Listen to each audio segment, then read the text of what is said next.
నేను మారాను, మీరు మారండి. ఇది ఏపీ సీఎం చంద్రబాబు తరచూ చెప్పే డైలాగ్. తనలో వచ్చిన మార్పును ఈసారి చంద్రబాబు స్పష్టంగా ఆచరణలో పెడుతున్నారు. గతంలో నామినేటెడ్ పదవుల కోసం కళ్ళు కాయలు కాసేలా ఎదురు చూడాల్సి వచ్చేది. అప్పుడప్పుడు కొన్ని భర్తీ చేస్తూ 5 ఏళ్లు అలా నడిపేవారు. కానీ ఈసారి గతానికి భిన్నంగా వ్యవహరిస్తున్నారు. ఇప్పటికే చాలా నామినేటెడ్ పోస్టుల్ని భర్తీ చేశారు. మరికొన్నింటిని త్వరలోనే నియమించే అవకాశం ఉంది. అయినా కొందరిలో అసంతృప్తి లేకపోలేదు.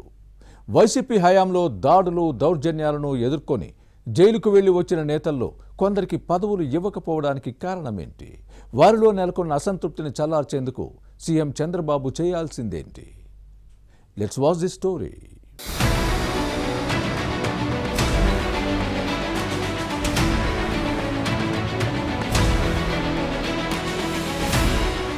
కూటమి ప్రభుత్వం అధికారంలోకి వచ్చిన తర్వాత ముఖ్యమంత్రి చంద్రబాబు నాయుడులో స్పష్టమైన మార్పు కనిపిస్తోంది. తన సహజ శైలికి భిన్నంగా ఈసారి నామినేటెడ్ పదవులను ముందుగానే భర్తీ చేస్తున్నారు. గతంలో 3 సార్లు ముఖ్యమంత్రిగా పనిచేసినా ఇంత తొందరగా ఎప్పుడూ నియామకాలు చేపట్టలేదు. అప్పట్లో పదవులపై ఆశలు పెట్టుకున్న నేతలు కళ్ళు కాయలు కాసేలా ఎదురు చూడాల్సి వచ్చేది. కొంత వ్యతిరేకత పెరుగుతుందనుకున్న సమయంలో కొన్ని పోస్టులు ఇచ్చి ఈ అంశం నుంచి అందరి దృష్టిని మళ్లించేవారు. ఇలా ఎన్నికలు వచ్చే వరకు నాన్పుడు ధోరణి అవలంబించేవారని అంటారు. ఎలక్షన్స్ ముందు హడావిడిగా భర్తీ చేసినా ప్రభుత్వం మారితే ఇంటికి వెళ్లాల్సి వచ్చేది. ఇలాంటి జాప్యమే కొన్నిసార్లు ఎలక్షన్స్ లో వ్యతిరేకంగా మారింది. దీంతో గత అనుభవంతో ఈసారి ముందుగానే జాగ్రత్త పడుతున్నారు.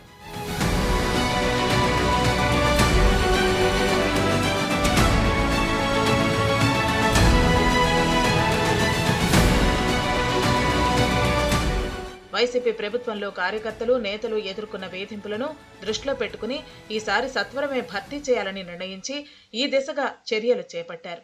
ఈ నెల 27 నుంచి 29 వరకు కడపలో నిర్వహించనున్న తెలుగుదేశం మహానాడు నాటికి పదవులు పంపిణీ పూర్తి చేస్తామని ప్రకటించడం చంద్రబాబులో వచ్చిన మార్పునకు నిదర్శనంగా భావిస్తున్నారు. కూటమి పక్షాల్లోని బీజేపీ జనసేన నేతలను సమన్వయం చేసుకుంటూ పోస్టుల భర్తీలో అన్ని జాగ్రత్తలు తీసుకుంటున్నారు. ఇప్పటి వరకు 101 కార్పొరేషన్లు, పలు మార్కెట్ యార్డులు, జిల్లా సహకార కేంద్ర బ్యాంకులు, జిల్లా సహకార మార్కెటింగ్ సొసైటీల చైర్మన్లను నియమించారు. ఇంకా మరికొన్ని కార్పొరేషన్లతో పాటు దేవాలయాల పాలక మండళ్ల చైర్మన్, డైరెక్టర్ల పదవులు మిగిలే ఉన్నాయి. వీటి కోసం పలువురు పోటీ పడుతున్నారు. అయితే చంద్రబాబు మాత్రం పదవుల భర్తీలో సామాజిక సమీకరణాలు, పొలిటికల్ ఈక్వేషన్స్ ను పరిగణలోకి తీసుకుంటున్నారు. కులాలు, ప్రాంతీయ ఫార్ములాను ఫాలో అవుతున్నారు.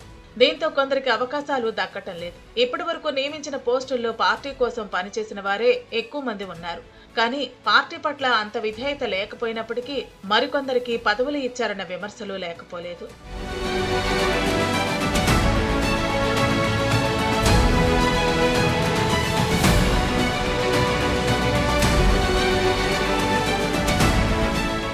తెలుగుదేశం ప్రతిపక్షంలో ఉన్నప్పుడు పార్టీ కార్యాలయం గడప తొక్కని వారు, అధినాయకత్వం పిలిపించినా కనీసం స్పందించని చాలా మంది నేతలు ఇప్పుడు మంగళగిరిలోని పార్టీ ఆఫీస్ చుట్టూ చక్కర్లు కొడుతున్నారు.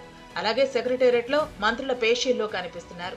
పైగా వైసీపీ దౌర్జన్యాలు, అకారణ అరెస్టులతో జైలుకు వెళ్లి తన్నులు తిని వచ్చిన వారిని సామాజిక సమీకరణాల పేరుతో పక్కన పెట్టేస్తున్నారన్న విమర్శలు టీడీపీలోనే వినిపిస్తున్నాయి. పార్టీ కోసం పనిచేశారా లేదా అన్న కోణంలోనే చూడాలని పలువురు నేతలు కోరుతున్నారు. పైగా పార్టీలో కొందరు ఒకరిపై మరొకరు ఫిర్యాదులు చేసుకోవడం కూడా పరిపాటిగా మారింది. పదవులు రాకుండా చేసుకునేందుకు కంప్లైంట్స్ ఎక్కువయ్యాయని అంటారు. ఈ ఫిర్యాదులను కూడా కొందరు నేతలు నమ్మేస్తున్నారు. గాలి పోగేసుకుని చేస్తున్న కంప్లైంట్స్ లో నిజం ఉందా లేదా అన్న అంశాన్ని కూడా పరిశీలించడం లేదని పొలిట్ బ్యూరో సభ్యుడు ఆఫ్ ది రికార్డ్ గా కామెంట్ చేశారు. గత 5 ఏళ్లలో వారు ఏం చేశారో విశ్లేషించుకుంటే బాగుంటుందని సూచించారు.